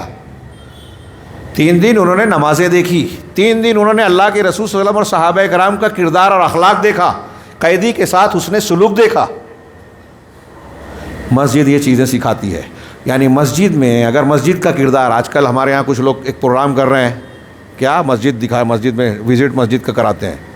ہاں، ابھی میں بنگلور گیا تھا تو بعض نوجوانوں نے پوچھا کیا خیال ہے، کہا دعوت دینے کے جو جائز اسلوب ہے کوئی بھی اختیار کر سکتے ہیں، لیکن ہمارا اعتراض اس پہ نہیں ہے، ہمارا اعتراض اس پہ ہے کہ آپ دعوت دیتے ہیں، دنیا کی باتیں کرتے ہیں، جو اللہ کے رسول نے دعوت دی صلی اللہ علیہ وسلم، سب سے پہلے آپ اس کو اہمیت دیتے ہی نہیں، توحید کو۔ تو کہتا ہے کہ بھائی آپ کے یہاں یہ اچھائی ہے تو ہمارے یہاں یہ اچھائی ہے، وہ آپ کو اپنے دین کی دعوت دیتا ہے، اور آپ کہتے ہیں واہ واہ، یہ کیا بات ہوئی؟ آپ داعی بھی ہیں، مدعو بھی بن جاتے ہیں اس کے۔ تو دعوت علی منہاج رسول ہونی چاہیے۔ دیکھیے یہاں اسلام قبول کیا، اس طریقے سے آپ دیکھیں گے تو مسجد مسلمانوں کے لیے سینٹر ہے۔ آپ لوگوں میں جو لوگ جانکار ہیں سماجی اعتبار سے، قانونی اعتبار سے، ان کو معلوم ہوگا کہ ہندوستان میں جو ہمارا سسٹم ہے مختلف ریاستوں میں پولیس کا، وہاں پولیس اسٹیشن کے ایریے بندے ہوتے ہیں، پولیس اسٹیشن کے ایریے بندے ہوتے ہیں۔ جیسے مثال کے طور پہ اس محلے کا ایک اسٹیشن ہے، تو اس پورے علاقے میں وہ ان کے یہاں نقشہ اور حد بندی ہوتی ہے کہ فلاں گلی تک اور فلاں محلے تک، فلاں جگہ تک یہ ہماری حد میں ہے، یہاں ہونے والا کوئی بھی واقعہ، کوئی بھی کیس ہمارے پولیس اسٹیشن میں سالو ہوگا، اس کی کمپلین FIR درج ہوگی اور کارروائی ہوگی۔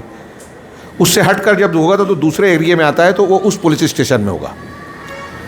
تو یہ گورنمنٹ کی نظر میں ایک پولیس اسٹیشن کا جو حدود ہیں، ان حدود کو اس کا مکلف مانا جاتا ہے۔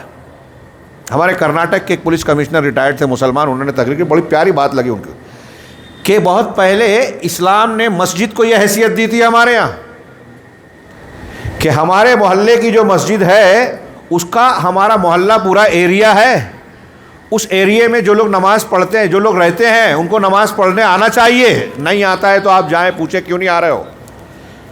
اگر بیمار ہے تو اللہ کے رسول صلی اللہ علیہ وسلم نماز کے بعد پوچھتے تھے کہ فلاں نہیں آیا، کہا بیمار ہے، کہا عیادت کرنی چاہیے، عیادت کے لیے جاتے تھے.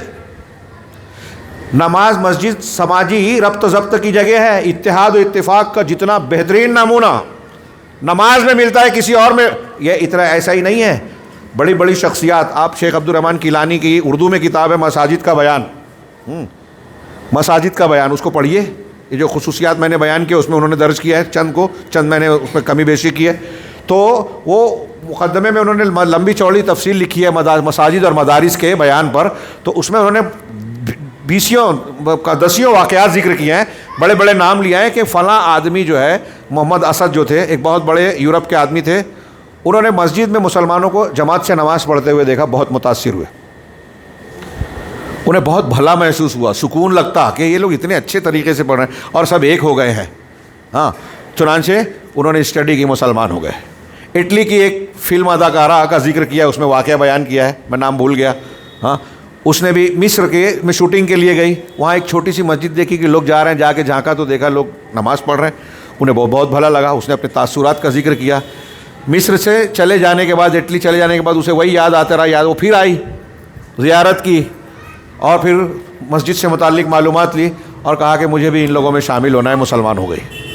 مسجد میں جو طریقے عبادت ہے، مسجد کے آداب ہے، مسجد کا وقار ہے. ابھی میں نے ثمامہ بن اسال رضی اللہ عنہ کا واقعہ ذکر کیا، اور یہ جو اشارہ کر رہا ہوں نئے واقعات کی طرف، یعنی کیلانی صاحب کے ایسے واقعات کی ایک لمبی فہرست ہے.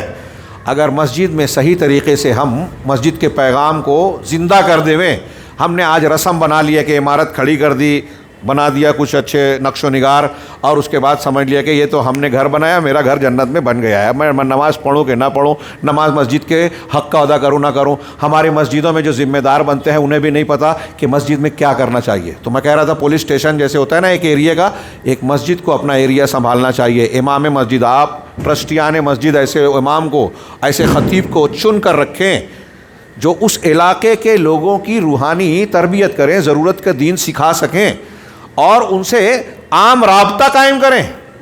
جیسے اللہ کے نبی صلی اللہ علیہ وسلم کا طریقہ تھا، فلاں آدمی کیوں نہیں بیمار ہے، عیادت کے لیے چلے گئے.